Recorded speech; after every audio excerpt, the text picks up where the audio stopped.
और हकीकत में बताऊं, हक और बातिल के मामलात जब भी टकराए ना, बराबरी कभी हुई नहीं। मेरे आका करीम सल्लल्लाहु ताला अलैहि वसल्लम की जिंदगी पाक, हुजूर पाक सल्लल्लाहु ताला अलैहि वसल्लम के अपने वालिदैन के अदब की जो मिसाल मिलती है। हुजूर के वालिदैन तो बहुत जल्दी इंतकाल कर चुके, लेकिन फिर भी हदीस में मिलता है उस वक्त नहीं जब मेरे आका सल्लल्लाहु अलैहि वसल्लम का बचपन था, उस वक्त की बात जब मदीने तैयबा में इस्लामी हुकूमत स्टैब्लिश हो चुकी है। कैसर और किसरा थर्रा रहे हैं, हुजूर के नाम से कांप रहे हैं। जिस जगह सहाबा चले जाएं, फतह व कामरानी उनके कदम चूम रही हो। उस वक्त जब गलबा था, गलगला था, नबी पाक सल्लल्लाहु अलैहि वसल्लम सहाबा के साथ बैठे, एक बूढ़ी औरत आती है, हुजूर खड़े हो जाते हैं और खड़े हो गए। सहाबा चौंक गए। मेरे आका सल्लल्लाहु अलैहि वसल्लम ने अपनी चादर निकाली और बिछाया उस बूढ़ी खातून को बैठने के लिए। सहाबा ने पूछा, ये वो सरवरे किश्वरे रिसालत है, सैयदुल अंबिया है, जिसके कदमों को माथा लगाकर जिब्राइल बोसा देते हो, वो किसी बूढ़ी के लिए खड़ा हो जाए? तो हुजूर पाक सल्लल्लाहु अलैहि वसल्लम से सहाबा ने पूछा कि इस खातून का अदब क्यों? मेरे आका ने फरमाया, ये 2 साल मुझे दूध पिलाने वाली हलीमा सादिया है। नबी पाक सल्लल्लाहु ताला अलैहि वसल्लम ने उस वक्त अदब करके दिखाया है जब पावर था, गलबा था, सहाबा की जमात थी और एक बूढ़ी खातून आई, और वो भी जन्म देने वाली औरत नहीं है, दूध पिलाने वाली दाया है। मेरे अजीजों, 1-2 मिसाल नहीं, हर मिसाल मैं आपके सामने रखूं। हुजूर पाक सल्लल्लाहु ताला अलैहि वसल्लम एक बार एक दरख्त के नीचे आराम फरमा रहे हैं। सहाबा भी थे, किसी गजवे से वापस लौट रहे थे। उस वक्त अचानक एक दुश्मन आ गया, वो घात लगाए बैठा होगा। सहाबा नींद में थे, हुजूर पाक सल्लल्लाहु अलैहि वसल्लम की तलवार बाजू रखी हुई थी। अचानक एक शख्स आया और हुजूर की वो तलवार उठा ली। हुजूर नबी पाक सल्लल्लाहु ताला अलैहि वसल्लम बेदार हुए और देखा तो वो तलवार सोते खड़ा है बिल्कुल हुजूर के सामने, हुजूर पाक सल्लल्लाहु अलैहि वसल्लम के पास। तो हुजूर अकरम सल्लल्लाहु ताला अलैहि वसल्लम उसको देख रहे कि अब ये तलवार चलाने वाला है, और उस शख्स ने तलवार चलाने से पहले हुजूर से पूछा, बता मोहम्मद, तुमको मुझसे कौन बचा सकेगा? हुजूर पाक सल्लल्लाहु अलैहि वसल्लम ने एक बुलंद आवाज से सिर्फ इतना कहा, अल्लाह। हुजूर पाक की जुबान से ये जुमला निकला था कि उसके हाथ से तलवार गिर गई और कपकपी उसको तारी हो गई। जैसी ही तलवार गिरी, हुजूर ने उठा लिया।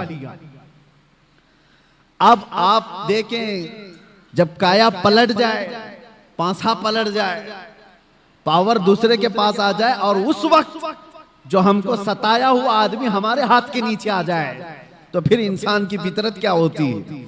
रगड़ दो इसको, मसल दो इसको, पूरा पुराना बदला ले लो। जब इसके पास पावर था तो मुझे परेशान किया इसने, ताकत का इस्तेमाल किया इसने। हुजूर पाक के पास तलवार हाथ में आई, अब वो कांपने लगा। हुजूर ने पूछा, बता अब तुझको मुझसे कौन बचाएगा? वो तो काफिर था, वो काफिर था। हुजूर ने तो फरमाया था अल्लाह। उसने कहा, मैंने सुना है कि तुम करीम इब्ने करीम हो। हुजूर पाक सल्लल्लाहु अलैहि वसल्लम ने फरमाया, जाओ तुम्हें आजाद कर दिया। तो वो आजाद होकर के गया थोड़ी ना, बल्कि कहा कि ला इलाहा इल्लल्लाह मुहम्मदुर रसूलुल्लाह, और अपनी कौम में आकर के बताया, मैंने एक ऐसे रहमदिल इंसान को देखा है, जब उसके हाथ में पावर आ गया तो उसने तलवार चलाने की बजाय मुझे मुस्कुरा करके आजाद किया है। मेरे अजीजों, ये आसान बात नहीं। इंसानी फितरत तो ऐसी है कि पावर का इस्तेमाल हर आदमी अक्सर गलत कामों में इस्तेमाल करता है। वो सिर्फ रसूलुल्लाह की जात है, वो यकीनन हमारे लिए कायदे कुल हैं, हमारे लिए नमूने अमल है। ला करके दिखाओ दुनिया भर की ताकतें, जिनके पास पावर आता है उसके बाद वो किस तरह का रूलिंग करती है। मैं इस्लाम को छोड़ करके आपके सामने रखूं अगर बात, हाँ, कभी कभार ये दरिंदे हमें ऐसे बादशाहों की मिसाल ला करके बताते हैं जिनका इस्लाम से कोई ज्यादा ताल्लुक नहीं रहा। वो तो अय्याश बादशाह थे, नाम मुसलमान होने से कोई मुसलमान थोड़ी ना हो जाता है।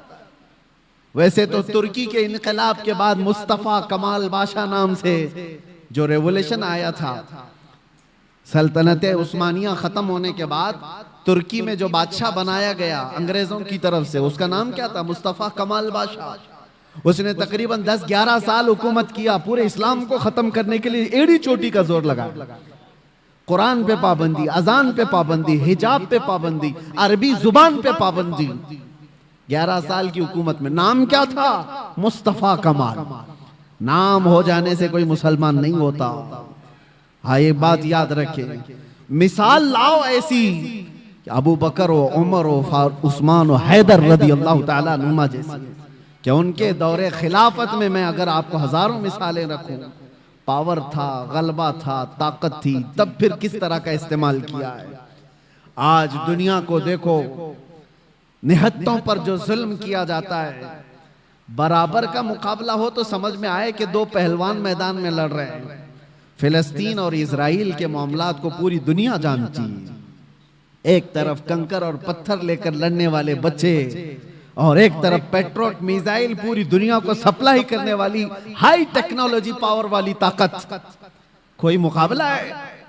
कोई मुकाबला नहीं, लेकिन दुनिया देख रही है। और हकीकत में बताऊं, हक और बातिल के मामलात जब भी टकराए ना, बराबरी कभी हुई नहीं, बराबरी हुई नहीं। एक तरफ 82 लोग हैं और एक तरफ 22,000 का लश्कर। करबला के मैदान 82 का डबल कर दो, ट्रिपल कर दो, 4 गुना कर दो, समझ में आए कि ये लोग डबल थे, ये ट्रिपल थे। नहीं, अरे कितने गुना ज्यादा। 80 लोगों के मुकाबले में अगर 22,000 आए तो कोई कंपैरिजन हो सकता है? कोई मुकाबला है इनका? लेकिन हक और बातिल की लड़ाई हमेशा ऐसी रही। और दूसरी एक मिसाल आपको बताऊं, सलाहुद्दीन अय्यूबी की। एक ऐसी जंग लड़ा उस मर्द मुजाहिद ने कि सारी सलीबी ताकतें जमा हो गई थी और 4 लाख की फौज जमा हो गई। 4 लाख की फौज सलीबियों के पास। अगर 4 लाख इंसान खड़े कर दिए जाए ना, तो सरों का समंदर नजर आएगा आपको, सरों का समंदर होगा। और उस वक्त सलाहुद्दीन अय्यूबी के सामने ऐसा चैलेंज था, बिखरी टूटी हुई सब फौज मिलाने के बाद सलाहुद्दीन के पास सिर्फ 12,000 का लश्कर था। 12,000 का मुकाबला 24,000 से हो तो समझ में आए, 48,000 से हो तो समझ में आए, लेकिन 12,000 का मुकाबला 4 लाख से होने वाला है। एग्रीमेंट साइन कर लो, सुलह करके खत्म करके चले जाओ। सलाहुद्दीन ने अपने फौजियों से पूछा, क्या इरादा है तुम्हारा? सलीबी ताकतें सब जमा हैं और हमारी तादाद कम है। कैसे जवान उस लश्कर में शामिल थे।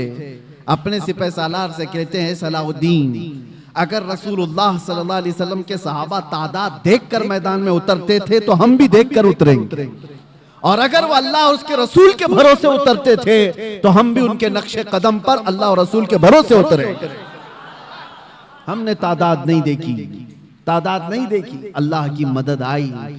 और तारीख लिखने वाले अंग्रेज लोग हैं, ईसाई लोग हैं, किताबें आज भी मार्केट में मिल जाएंगी आपको।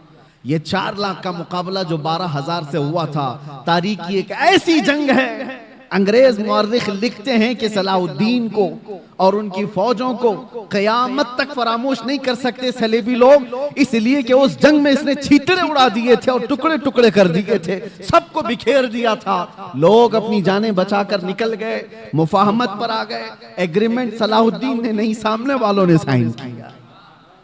मेरे अजीजों, मैं आपको ये बातें इसलिए अर्ज कर रहा हूं कि पावर और ताकत का नशा जब किसी को आता है, सर चढ़ करके बोलता है। और एक बात, फिरौन की उम्र ज्यादा नहीं लंबी की जाती, जुल्म की तारीख ज्यादा लंबी नहीं होती, और उनका अंजाम भयानक होता है। इसलिए कि मजलूमीन की आह जब निकलती है तो अल्लाह करीम, अल्लाह रब्बुल इज्जत को कहार और जब्बार खुदा जलाल में आएगा और पकड़ करता है। तो ऐसे कि कुरान में अल्लाह ताला फरमाता है, फलम्मा नसू मा ज़ुकिरू बिही फतहना अलैहिम अबवाब कुल्ली शै हत्ता इज़ा फरिहू बिमा ऊतू। जब ये लोग भूल जाएं अल्लाह को तो अल्लाह फरमाता है मैं उनको खुशियों के सारे दरवाजे खोल देता हूं, खूब खुश हो जाओ। यानी अल्लाह को भूलने के बाद जालिमों के लिए दरवाजे खोल दिए जाते हैं, खूब खुशियां मनाओ, सब तुम्हारा है, सब तुम्हारा है, ताकत भी तुम्हारी, सियासत भी तुम्हारी, तख्त भी तुम्हारा, सारा डिपार्टमेंट तुम्हारा, नाचो जितना नाचना है। फिर अल्लाह फरमाता है फअखज़नाहुम बग़ता, अचानक हम एक दिन पकड़ करेंगे, अचानक एक दिन पकड़ करेंगे और फिर पूरी दुनिया की ताकत उस पकड़ से उसको आजाद नहीं करा सकेगी, नहीं निकाल सकेगी। और हम जालिम दरिंदों के अंजाम का इंतजार करेंगे इंशाअल्लाह। और आप देखना मेरे अजीजों, हमारी जिंदगी रहे न रहे, लेकिन अल्लाह हय्य क़य्यूम है, वो अल्लाह हमेशा से है और हमेशा रहने वाला। लोग ये समझते हैं आज हम पावर में हैं और हम ताकत में हैं, इनको मार देंगे, इनको काट देंगे, सब कर लो, लेकिन अल्लाह तो जिंदा हमेशा रहने वाला है। हमारा वारिस अल्लाह रब्बुल इज्जत है, हमारी तमाम चीजों के लिए अल्लाह करीम है। हमने जब ये कुरान में पढ़ा व उफ़व्विदु अमरी इलल्लाह, अल्लाह ने ये कुरान में सिखाया है कि यूं कहो कि मैंने अपने सारे मामलात अल्लाह के हवाले कर दिए। इन्नल्लाह बसीरुम बिल इबाद, बेशक अल्लाह अपने बंदों को देख रहा है। तो फिर देखो अल्लाह ताला बंदों को कैसे देखता है। हाँ, वक्त लगता है, थोड़े दिनों की बात है, मैंने उस वक्त देखा, पढ़ने के मेरे मुताले में एक चीज आई थी। हज़रत अबू जुंदल एक सहाबी हैं, मक्का में गिरफ्तार हुए थे, कैदी बन गए काफिरों के साथ, और तकरीबन जानते हो 16 साल इन्होंने काफिरों की कैद में गुजारे। और जब रसूल पाक सल्लल्लाहु अलैहि वसल्लम फतेह सुलह हुदैबिया जो हुई, उसी हुजूर 1400 सहाबा के साथ उम्रा करने आ रहे थे, तब मक्का वालों ने रोक लिया था और एग्रीमेंट साइन हो गए थे। सुलह हुदैबिया जो है उसमें यह था कि मक्का से कोई भाग करके जाएगा तो मदीने वाले उसको वापस कर देंगे, और मदीने से कोई भाग करके आएगा तो हम उसको वापस नहीं करेंगे, हम अपने पास रख लेंगे। सब ऐसी एग्रीमेंट उन्होंने साइन की थी। उसी वक्त ये अबू जुंदल सहाबी कैद से निकल करके आ गए थे।